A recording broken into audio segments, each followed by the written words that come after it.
Donald Trump and his allies are seeking voter data from various states and have requested access to inspect voting equipment. They cite concerns regarding election officials and the integrity of the electoral system. Oh, they keep going on with this nonsense.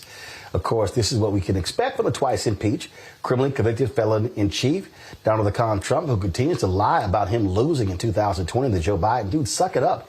You actually lost. In Colorado, a White House consultant asked Weld County clerks to allow federal officials or a third party to examine voting machines. Republican election clerk Carly Copps denied the request.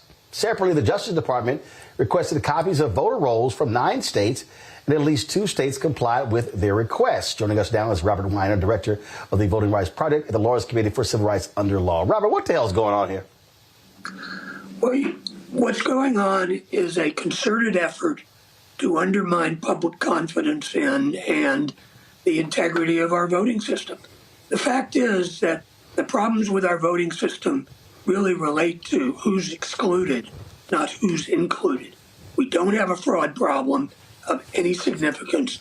We don't have a problem with non-citizen voting. This is an effort to undermine confidence in the election. For what purpose? You can figure that out.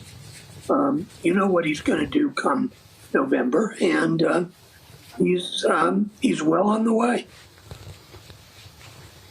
Well, what's so crazy about this is that you've got Republican secretaries of state who said, no, there were no issues with the voting, and they don't care about that. And all of these different states, Texas and Georgia and others, begin to change their procedures after 2020. And it just goes to show you just how insane they are about constantly raising this particular point. And it just literally makes no sense whatsoever. You know, it's important to remember that back in December of 2020, Trump had drafted an executive order to seize voting machines. And, you know, adult supervision prevailed then and it didn't happen. But I don't think any of us has confidence that adult supervision is going to prevail now. And, you know, the executive order he issued really goes after voting machines, and we've established that voting machines are not a problem, that they have integrity, they work, it's not an issue.